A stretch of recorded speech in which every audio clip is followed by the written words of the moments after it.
say for example, if you are supplying to multiple consumers, who is responsible for the distribution system? Who pays for it? Thank you for that. Scaling too is another thing. Actually, what's your minimum scale to be profitable? Because if I'm looking at, let me close. You have 500 naira per kilowatt hour.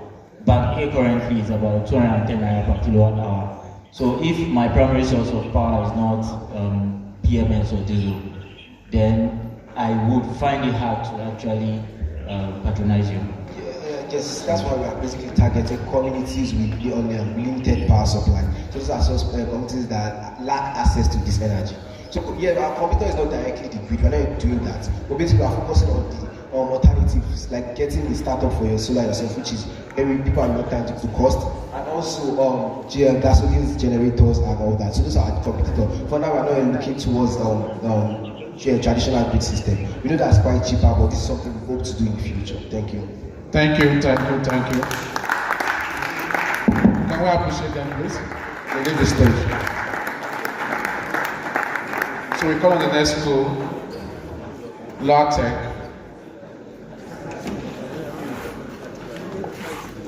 Law Tech, are you around?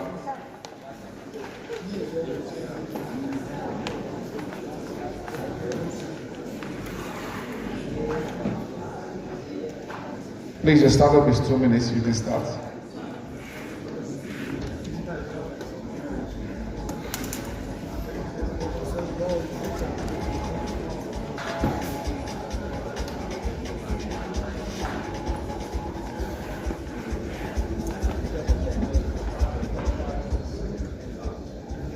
Patrick, any demonstration? You have? Okay, no.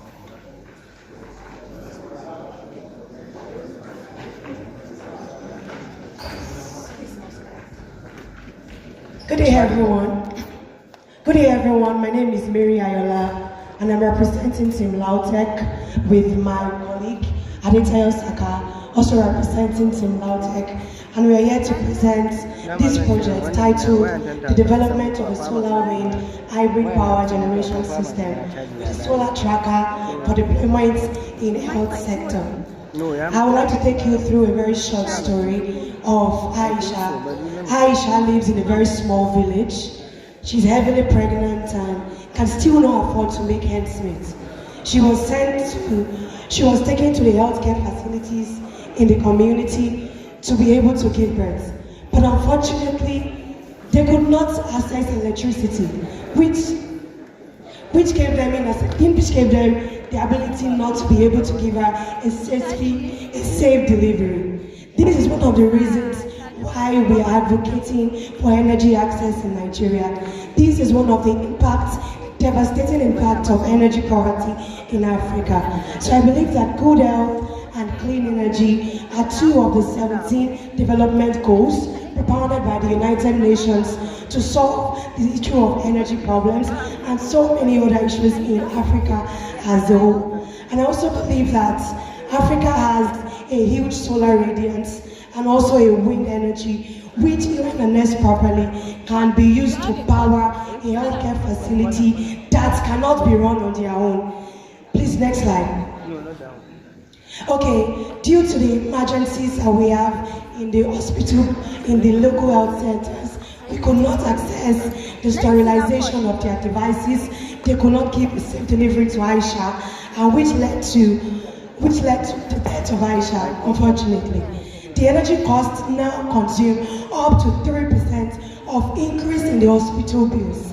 And meanwhile, as I said earlier, Nigeria is blessed with huge solar radiance and wind energy, which, when harnessed properly, can be utilized to eradicate the problem of energy poverty in Africa. Nigeria is blessed with renewable energy resources with average solar radiance of 5.2 kilowatt hour per meter square per day and wind speed of 5.5 meter per second. Next slide. So I'm taking you to the project concept where we are using a hybrid system which is proposed to power a selected health center equipped with a vaccine refrigerator and autoclave as well as electric bulbs. While we are looking forward to help this health center get access to electricity, they must also possess a vaccine respirator, which can serve as a means for them to protect their vaccines. And they must also have access to electric bulbs. With a daily energy demand of 4 kilowatts per day, it utilizes solar panels, batteries, and a solar tracker to harvest energy optimally from wind energy generated to the turbine to synchronize the energy. The components of the solar system were sized using PV system, while the hybrid system was designed and analyzed using the Homer software.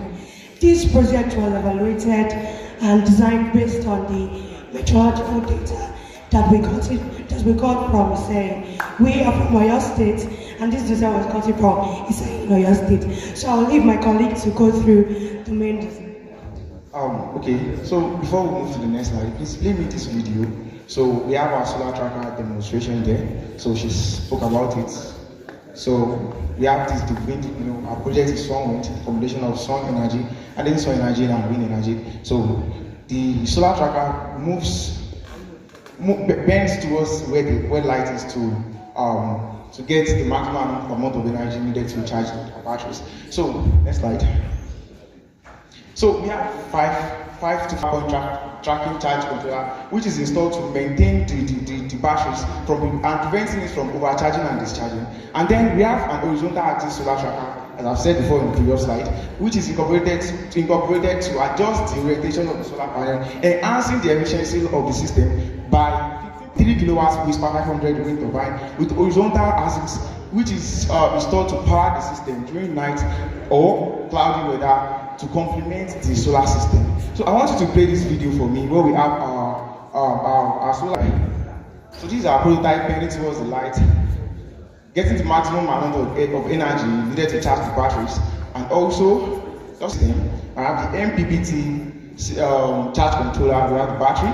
So the energy from the sun goes directly to the M for the first charge control, regulate the charges. And so from the batteries, the inverter converts the DC current to AC current, which AC voltage, which is used to power the hospital. This is the picture of our hospital here. Then the next slide. We're telling people the importance of our projects. Take the next slide, please, fast. Okay, so as engineers, we know one of our core values is to minimize cost and maximize profits. But here we'll be minimizing cost while maximizing impact. The deployment cost of this sun hybrid system amounts to $2,815, which is about 4,335 naira in naira rather. And the beautiful thing about it cost about 4,407,000 without a 5-year plan. And it is also more expensive to pursue. It's very clean and it's very reliable. Time up. Thank you very much. Over to the judges, please. Your questions.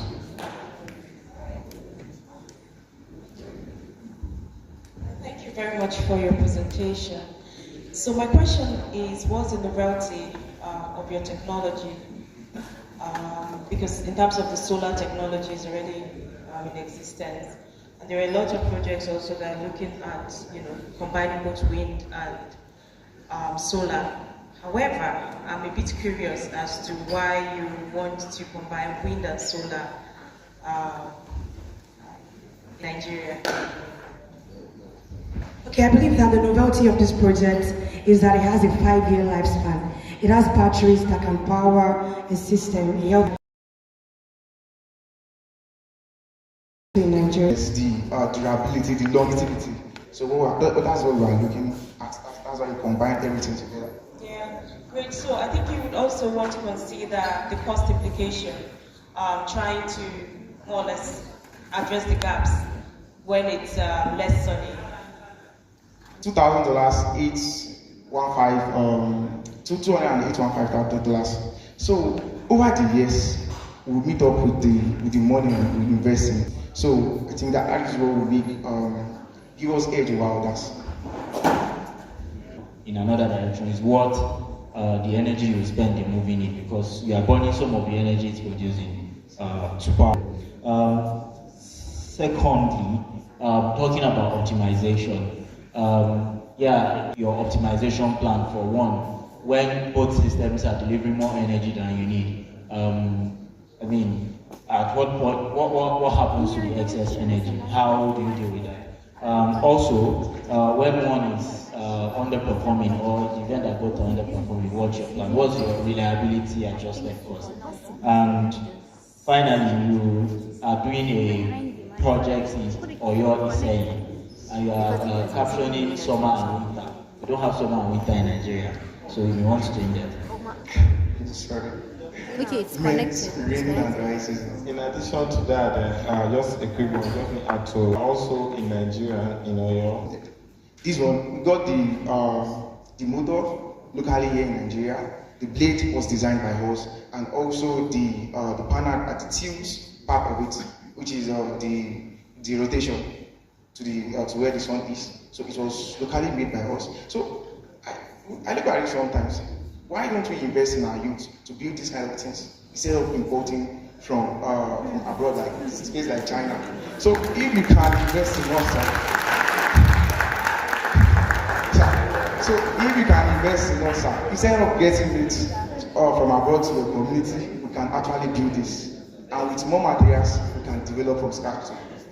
I believe that that's one of the ways that we can even create job creation in Nigeria. We've all been screaming, batified, but we need to take a full step to encourage economic growth ourselves. So if you're looking forward to partnering with people with this project, allow them to create those things locally. We can also create economic growth for Nigeria. Thank you, Tanya. Thank you. Appreciate them, please. Can we appreciate them and all the other schools that have been up here with the presentation?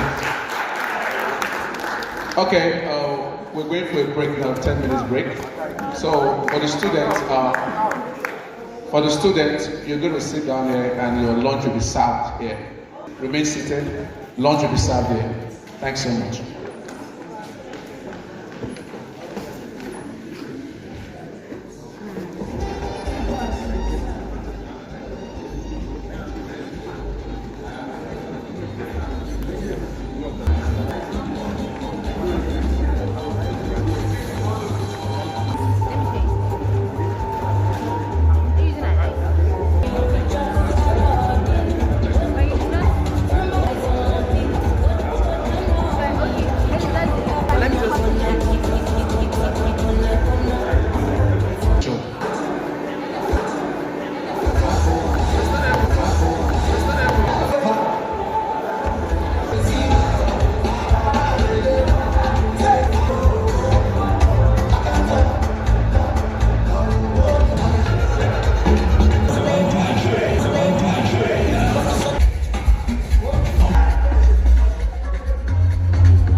Person in shape.